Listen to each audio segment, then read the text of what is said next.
Hello guys, how are you? Welcome back to your own YouTube channel, IELTS Updates and Recent Exams. For more updates related to our recent IELTS exam writing task topics, listening, reading, practice test on daily basis. Subscribe for more videos for everyday listening practice test. Join today to achieve your dream score. Please hit the like and subscribe button, press the bell icon for the upcoming notifications. Don't forget like, subscribe and share my YouTube channel and my Facebook page, IELTS Updates and Recent Exams. You will hear a woman talking on the telephone to a man about a car he is selling. First, you have some time to look at questions 1 to 4.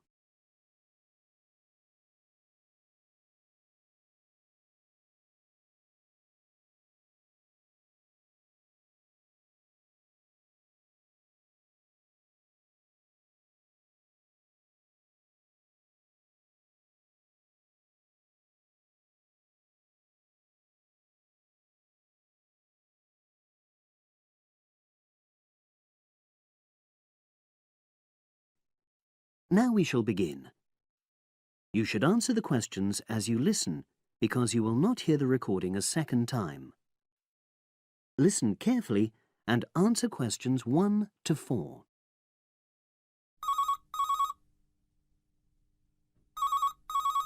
Hello, Brian Park speaking. Oh, hello. I'm calling about the advert in the paper. For the car? Yes, the Mini you've got advertised for sale. Oh, yes. I just wanted to find out a bit more information. Of course. What would you like to know? It's my brother who's interested, actually, but he's not in today, so he asked me to call you. Fine. Great, thanks. So, it's a Mini, Yep. and how old is it? Just coming up to 13 years old. And I seem to remember from the ad that it's grey. That's it. Doesn't show the dirt. Absolutely. Anyway, the colour shouldn't be a problem for Jeff. You know, the important thing is the quality. Yes, of course. And what about mileage? With it being pretty old, it's probably over 100,000? Actually, it's 40,000 less than that. 62,000 on the clock. Great! I remember now. I'm confusing it with another ad I was looking at. Right. Pleasant surprise then. Yeah. Have you been the only owner, or was there a previous one? I'm the second one. Before, it was owned by a teacher who was a very careful driver. Didn't have any accidents. Very good. And what about you? What do you tend to use it for? I haven't used it all that much, mostly for shopping. You know, the sort of thing. So not much wear and tear. I'll make a note of that. I know Jeff wanted me to check that. Right. Before you hear the rest of the conversation, you have some time to look at questions 5 to 10.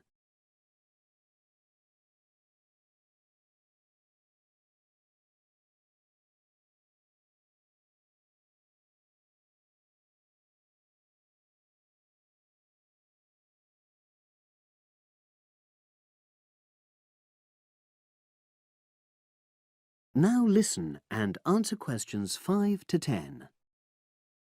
Now, about the price, I see you've got it down as £1,250. I'm not sure Jeff will be able to come up with that amount. In the ad, I did say 1,250 or nearest offer. So would you be prepared to go down to 1,000?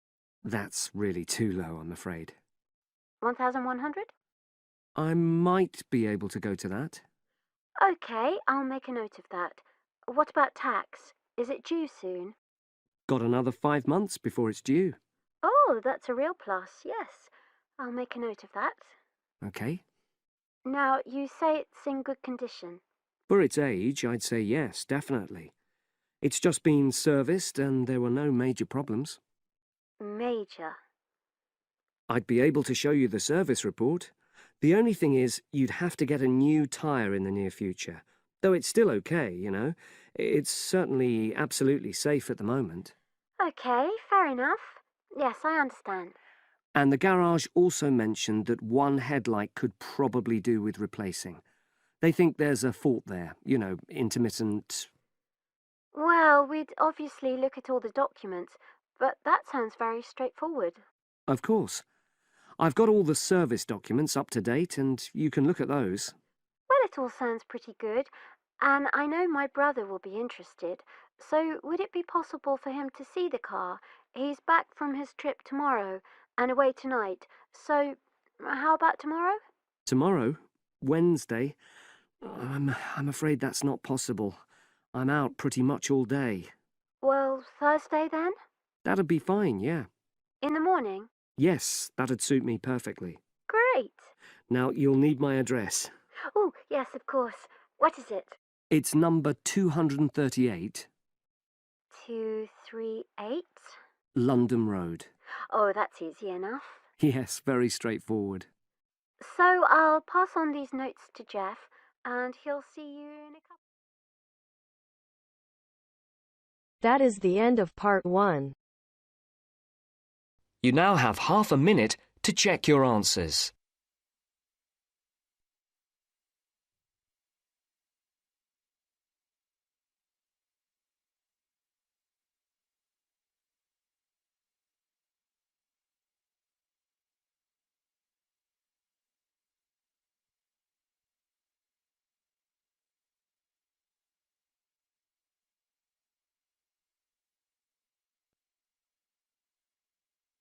Now turns to part 2. You will hear a recorded message giving information about an animal park. First, you will have some time to look at questions 11 to 15.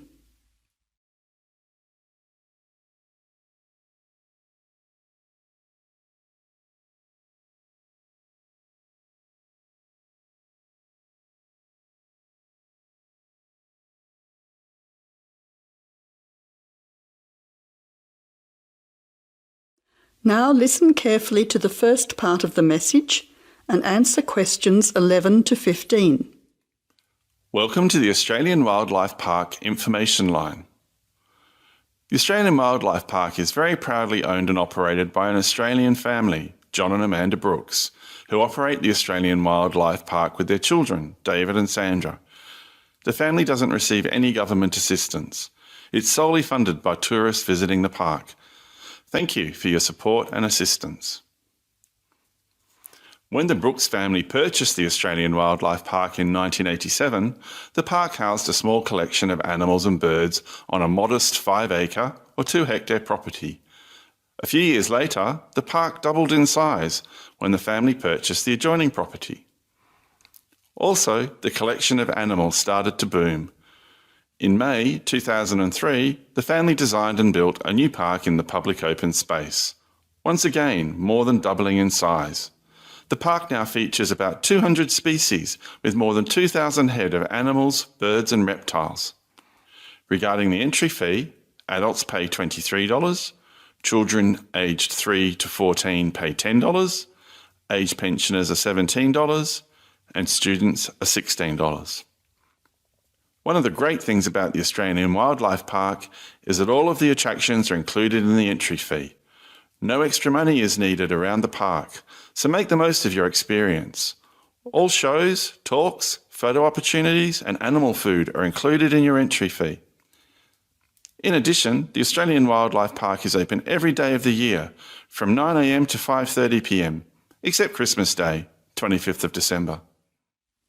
Before the final part of the message, you now have 20 seconds to look at questions 16 to 20.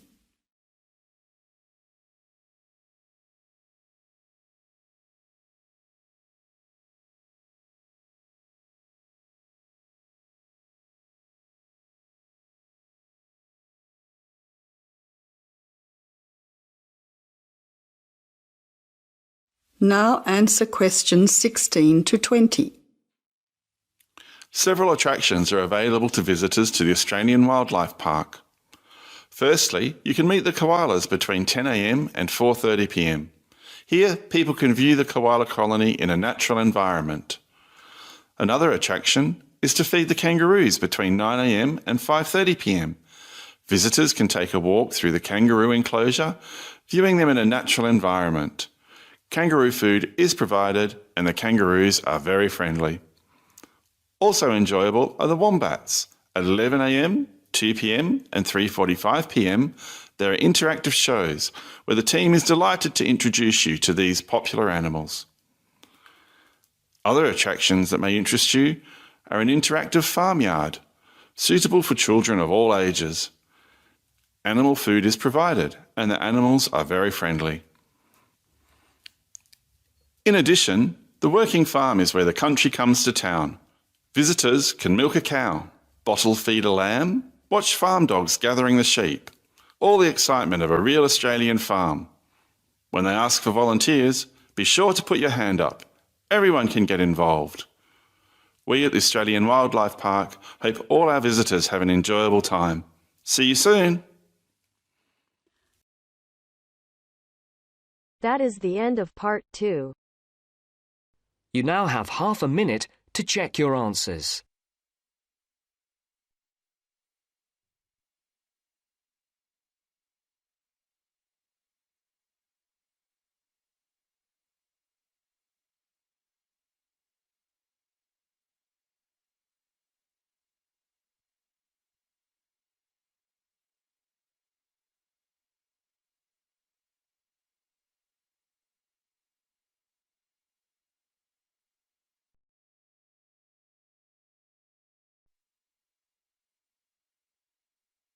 Now turns to part 3. You will hear 2 engineering students, a woman in her 6th year called Linda and a man in his 5th year called Matthew, discussing the benefits of student work placements. Before you listen, you have some time to look at questions 21 to 26.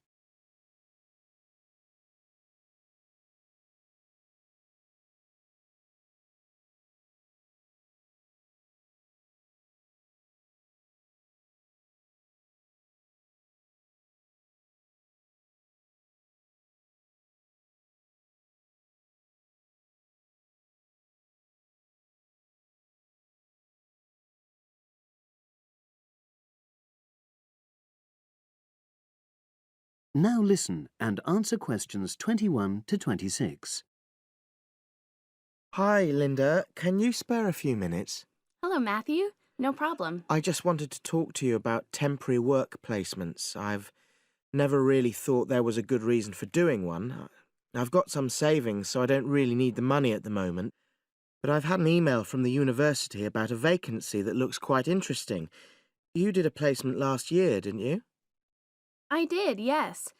In my case, I wanted to find out if I was making the right career choice before I began applying for permanent jobs. I thought I wanted to work in car manufacturing, but I wasn't sure, so I applied to Toyota. What was the application process like? Lengthy. There were a lot of different parts to it. The dullest one was a psychometric test. You know, when you have to answer loads of questions about yourself. And you're trying to guess what's the best thing to say. Yes. Then there was an activity that we did in groups, which I found really fascinating. Engineers are renowned for being a bit unsociable, but I thought we made a great team. And we had an individual task too. We had to sort through various business documents and prioritize them. It was just like what you have to do as a student, really, just with different content. What exactly were you doing on the placement? I was helping to design some diagnostic software to identify any waste in the car assembly process. Do you mean waste of materials? No, time. Anything that can speed the process up helps to cut costs. How did the work placement compare to being a student? Was it hard work? Yes, it was. I'd had full-time work before. I've done various unskilled jobs during university holidays, and some of those involve long hours. So I thought I'd find it easy. I was wrong, though. I think when you're on placement, you're always trying to prove yourself. So you push yourself hard to succeed? Yes. But I got a lot of support from my employers. They were always helpful. And then, at the end of the placement, I was given formal feedback. Do you mean on your engineering ability? Well, no. I didn't really need that because we had team meetings every other day. and so I had the chance to discuss technical issues and ask about anything that wasn't clear. The evaluation was about general workplace things, like organizational ability, initiative, that sort of thing. I get the impression you think you benefited from the placement. Well, the best thing is that they've offered me a job for next year. Depending on my exam results, of course, but still. A permanent one? Yes. But apart from that, I learned so much. The industrial environment was much more demanding than the academic one, so my general skills improved, like time management, meeting deadlines. And on the technical side, I learned new software packages, like MS Project. Well, I think you've convinced me that work placements are worthwhile, but while you're here, can you give me advice on something else? Before you hear the rest of the conversation, you have some time to look at questions 27 to 30.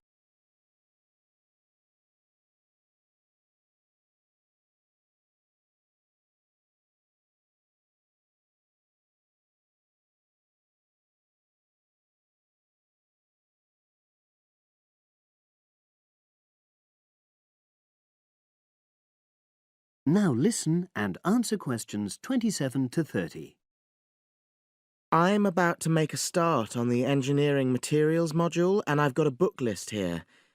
Can you have a quick look and tell me what you would recommend? That's if you can remember. Let's see. I do remember some of them. Yes, this one, The Science of Materials. I found the subject quite hard generally, but this book is very accessible, so it suited me. It doesn't cover everything, though. What about this one, then? Materials engineering. Oh, yes. I do remember that. But it's a bit out of date now, isn't it? Unless it's a new edition. I don't think so. But what I liked about it were the pictures. They really helped to understand the descriptions. It's useful just from that point of view. Let's see. What else? Oh, yes. That one there. Engineering Basics. I think out of all these, that's got the widest coverage. But I've looked at the contents page and it hardly mentions nanotechnology. Yes, you're right. The Evolution of Materials does, though. It's a recent publication, so it covers all the latest developments. It's a bit thin on the 1960s, though, and that decade was quite important. Well, it sounds as if they all complement each other in some ways. I don't suppose you can lend me...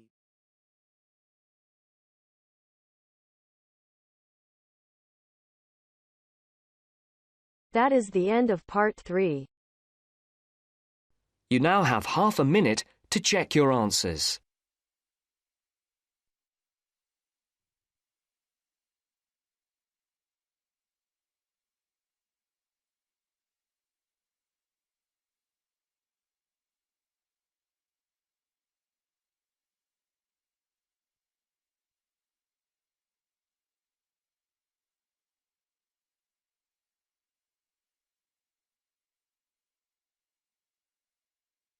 Now turns to part 4.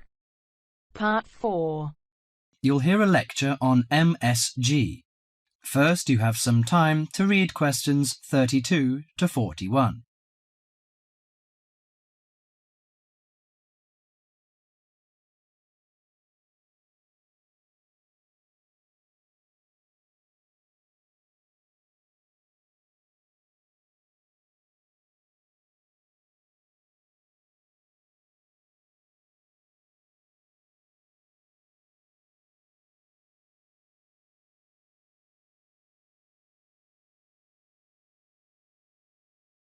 Now listen to the conversation and answer questions 32 to 41. You've probably noticed that MSG appears regularly among the ingredients of your favourite foods. But what is it? How long has it been used? How is it used? MSG, or monosodium glutamate, is a chemical commonly used to add flavour to salty or sour tasting foods. The average person knows almost nothing about it, but today MSG is found in everything from potato chips to soup. Its principal component is an amino acid called glutamic acid or glutamate. It was identified by Professor Kikuné Ikeda in 1908. but Eastern cooks have been using glutamate-rich seaweed as flavouring for more than 1,200 years. Glutamate is found in two forms: bound glutamate, which is linked to other amino acids forming a protein molecule, and free glutamate, that has no link to protein. Only free glutamate is effective in enhancing the flavour of food. Foods often used for their flavouring qualities, such as tomatoes and mushrooms, have high levels of naturally occurring free glutamate. MSG is usually produced through fermentation of corn, sugar beets, or sugar cane. The finished product is a pure white crystal, which dissolves easily and blends well in many foods. Monosodium glutamate enhances the basic flavour of many foods. New studies also show that MSG elicits a unique taste that is known as umami in Japan and often described by Americans as a savoury, broth-like or meaty taste. Umami may be the fifth basic taste, beyond salty, sweet, sour and bitter. As an integral part of cuisines around the world, this savoury taste is common to the bouillons of Europe, the oyster sauce of China, the soy and fish sauces of Southeast Asia, the pizza of Italy, and the chowders and stews of America. MSG helps bring out the best natural flavours in a variety of foods such as meat, poultry, seafood, and vegetables. While MSG harmonises well with salty and sour tastes, it contributes little or nothing to sweet or bitter foods. Results of taste panel studies indicate that a level of 0.1 to 0.8% MSG by weight in food provides optimum enhancement of the food's natural flavour. This is within the range of glutamate that naturally occurs in foods. Approximately 1/2 teaspoon of MSG is an effective amount to enhance the flavour of a pound of meat or 4 to 6 servings of vegetables or soup. MSG is a self-limiting substance. Once the proper amount is used, adding more contributes little to food flavour. Overuse of MSG, as with many other seasonings and spices, may cause some foods to have an undesirable taste. There is simply no substitute for wholesome quality food and good cooking techniques. MSG makes good quality food taste better, but will not improve the flavour of poor quality food. Disturbingly, scientists have known since the 1960s that MSG kills brain cells in young animals. Further research suggested that MSG may also be responsible for ailments ranging from skin rashes to irregular heartbeat and depression. Reports vary on just what percentage of the population is sensitive to MSG. One researcher put the figure as high as 30%, but food industry-sponsored studies have suggested it as low as 1 to 2%. Baby food manufacturers agreed to take MSG out of their products in the 1970s, but it is still widely used in other foods. This is because MSG is an economical way of stimulating great taste. If you're making a chicken stew but can't afford a whole chicken, why not use a little chicken and a lot of MSG? Consumer groups in the USA campaign regularly against its use, but for many of us, MSG will continue to be a part of everyday life. Food, it seems, will always be a matter of personal taste. That is the end of part 4. You now have half a minute to check your answers. Thanks for listening. God bless you all. Don't forget like, subscribe and share my YouTube channel and my Facebook page, IELTS Updates and Recent Exam. For everyday listening practice test, for more material visit my website www.ieltsupdatesandrecentexams.com. The link is also given below in the description. Please write your score below the comment section. And please like and subscribe my channel for more IELTS listening practice tests on daily basis. Again, thanks for listening. God bless you all.